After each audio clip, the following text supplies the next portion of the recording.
নমস্কার সকলকে। আশা করি সকলেই খুব ভালো আছেন। আজকের ভিডিওটা এখান থেকেই শুরু করলাম। এখন বাজে ভোর 4:30।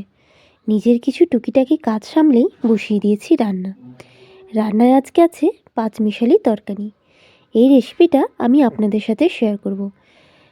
যেদিন খুবই ব্যস্ততার মধ্যে থাকি সেদিন কিভাবে চটজলদি এই রান্নাটা আমি করি সেটাই আপনাদের সাথে শেয়ার করা। তো প্রথমেই তার জন্য কড়াইয়ে তেল গরম করে নেব। তেল গরম করে তার মধ্যে দিয়ে দেবো পাঁচফোড়ন দিয়ে একটু নাড়াচাড়া করব। পাঁচফোড়ন থেকে যখন একটি সুন্দর গন্ধ বেরোবে তখন তার মধ্যে দিয়ে দেবো একটা গোটা কাঁচা লঙ্কাটাও দিয়ে একটু নাড়াচাড়া করে নেব যাতে একটু ভাজা ভাজা হয়ে যায়। তারপরে কেটে রাখা সবজিগুলো দেব। এর মধ্যে আমি দিয়েছি শিম, ফুলকপি, গাজর, ক্যাপসিকাম, বিট আর একটু মূলো আর আলু। এগুলো দিয়ে একটু ভাজতে দেব। এর মধ্যে দেব সামান্য হলুদ। নুনটা এখনই আমি দেবো না, নুনটা দেবো একটু পরে।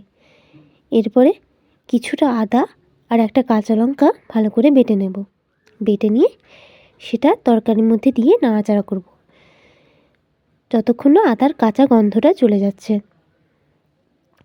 অন্যান্য দিন সমস্ত সবজি আলাদা করে ভেজে কষিয়ে তারপরেই করি, কিন্তু যেহেতু আজকে তাড়াতাড়ি মধ্যেই সবটা করতে হচ্ছে তাই এইভাবে রান্না করা।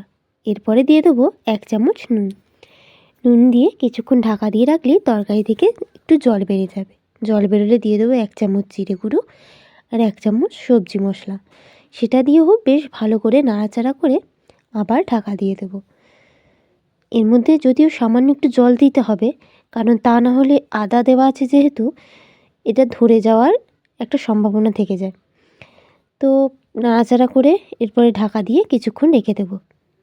তাতেই এটা থেকে যে জলটা বেরোবে সেটাতে এটা সেদ্ধ হয়ে যাবে। তারপরে তার মধ্যে একটু কুচানো ধনেপাতা দিয়ে আবার নাড়াচাড়া করে নামিয়ে নেব। জলটাও প্রায় শুকিয়ে এসছে, রান্নাটাও আমার কমপ্লিট। আর ছিল একটু শাক আর একটু ডাল। এসব রান্না করতে করতে এই যে ভোরের আলো ফুটে গেছে চারিদিকে। এখন আমি স্নান করে পুজো করতে এসেছি। আমার পুজো করাও কমপ্লিট। এরপর বলি আজ আমার কেন এত ব্যস্ততা। আজ যাচ্ছি আমি আমার বাবা মায়ের কাছে, একটু নিজেরই প্রয়োজনে যাচ্ছি। তো পুজো করে প্রচণ্ড ঠান্ডা লাগছিল, যেহেতু খুবই ভোরবেলায় সব কাজ সারতে হয়েছে, তাই আগে 1 কাপ চা খেয়ে তারপরে বেরিয়ে পড়লাম বাস ধরার জন্য। এই যে এটা আমাদের এখানকার চেকপোস্ট, এখানেই আমি বাস ধরবো। শীতের সকাল, রাস্তাগুলো প্রায় ফাঁকা, লোকজন নেই বলতে গেলেই চলে।